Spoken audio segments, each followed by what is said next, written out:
The Broncos and the Jets game is going to be worth $25,000 to us tonight.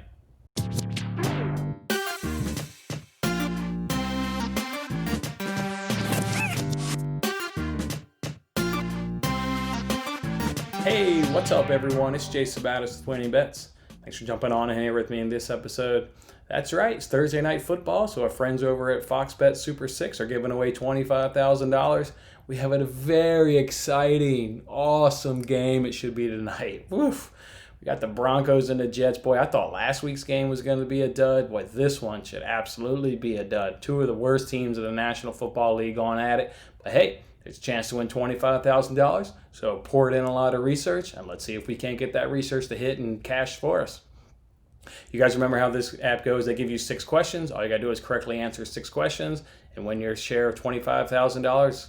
All right, let's jump on into it. First question is, who's going to be the first TD scorer? Of the selections they give you here, you get Melvin Gordon. Look, he's got a rushing and a receiving touchdown. He's got 64% of the carries for the Broncos. He's getting 14% of the receptions for the Broncos on 11% of the targets. You got Noah Fant here as well for the Broncos. He's got 2 touchdowns, and he's got 21% of the receptions on 19% of the targets. Then you get Chris Hogan here for the Jets. He doesn't even score a touchdown. He's only got 12% of the receptions, 16% of the targets. He's questionable going into the game, but I do expect him to play. You also get Chris Herndon here, the tight end for the Jets. He's also got 0 touchdowns on the season, 17% of the receptions on 17% of the targets. And then you get Frank Gore. He's got 0 TDs as well, but he does carry 58% of the time so far this season. And it was 2-1 in the last game with him and the backup running back. But obviously as a Bills fan, knowing Frank Gore because he was on my team last season, Frank Gore is definitely way on the backside of his career. There's a reason why he hasn't scored any touchdown. He's not all that good. So the other option here is going to be other and none. For this one, you'll get 3 Jets players that have a combined 4 TDs, and you'll get 1 Broncos player that has scored 1 so far this season. But what I like about this one is, look at the Jets players you get. You get Hogan, you get Herndon, and Gore. You're not getting their best wide receiver. You're getting Jamison Crowder and other. You're also getting Baxton Berrios. He scored a touchdown last game. And you're getting the backup running back, Perrine, which is that rookie out of Florida, which is significantly better than Frank Gore. It's only a matter of time before his touches really start to take over in terms of Frank Gore.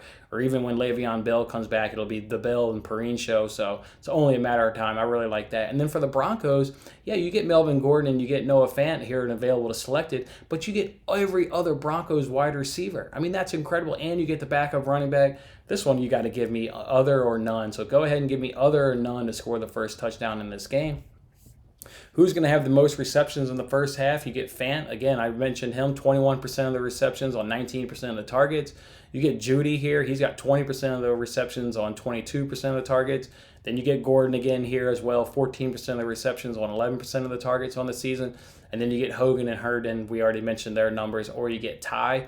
This one to me is going to, Sam Darnold could definitely spread it around. He's got better options, and he's obviously a much better quarterback. But you're getting Brett Ripken starting for the Broncos. That's a third-string quarterback going up against a Greg Williams defense. We know that he has a really strong defense. He likes to blitz, and especially I think he's going to want to take advantage of the third-string quarterback making his start. He only played in 1 series last game.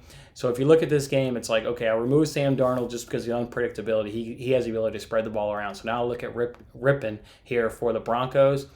Because of, just who he is, like I said, being a third-string quarterback, I think you're going to get a lot of dump-offs to the running back and a lot of tight end. I think the tight end here is definitely going to be the better of the 2 options here. So give me Noah Fant. He's really, really good. Again, 21% of the receptions on the season on 19% of the targets. And what's the quarterback's best friend is the tight end. I think they're going to look to get to him a lot. So I'm going to go ahead and answer this one, Noah Fant.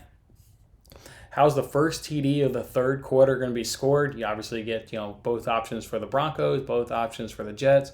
Any other TD, I guess it could be special teams or defense, or you get no TD. I'm actually going to go no TD. You'll find out later how I have this score, predicted here. But something tells me at least coming out of halftime, these coaches will make adjustments. Both of these teams are already terrible, just really bad offenses. There's a reason they're 0-3. Darnold hasn't looked good. Again, Broncos on a third-string quarterback. I'm actually going to go with no touchdown. I think you'll see field goals in the third quarter, but no touchdowns are going to be scored in the third quarter. Total points for the game is question number 4. Look, the over-under is 40.5. I've got this score 24-13. That's 37 points. So go ahead and answer this one, 36-40.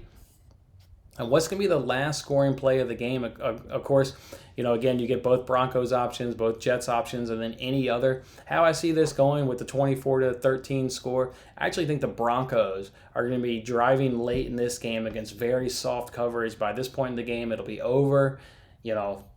And we've seen teams, go into that prevent soft coverage, give it up, don't want to injure their players, let them catch everything up underneath. I think the Broncos are going to be able to get a late touchdown here, and that's how they actually get to their total of 13 points. So give me Broncos TD as the last scoring play of the game. So who wins and what's the margin? That's right. Look, you've got the Broncos on a third-string quarterback. They're without Von Miller, obviously, throughout the season. They just lost Jarrell Casey. He's their stud defensive tackle. That was the big offseason addition for them. He's a really good player. Now he's lost for the season. DeMarcus Walker, he's gone for the season. In total, they have 4 linebackers and 3 defensive linemen on IR, and they just lost their right tackle, Wilkinson.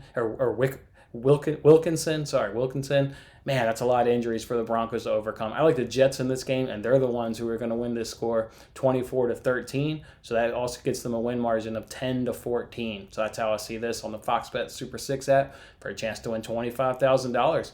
Go Jets. Never said that before. Go Jets. All right, guys. I'm Jason Mattis, and I'll see you on the next one. Thanks for watching this episode of Winning Bets. I'm Jason Mattis. I'll see you again when we are celebrating the wins and making more winning bets. Don't forget to like, comment, share, and subscribe for more winning bets.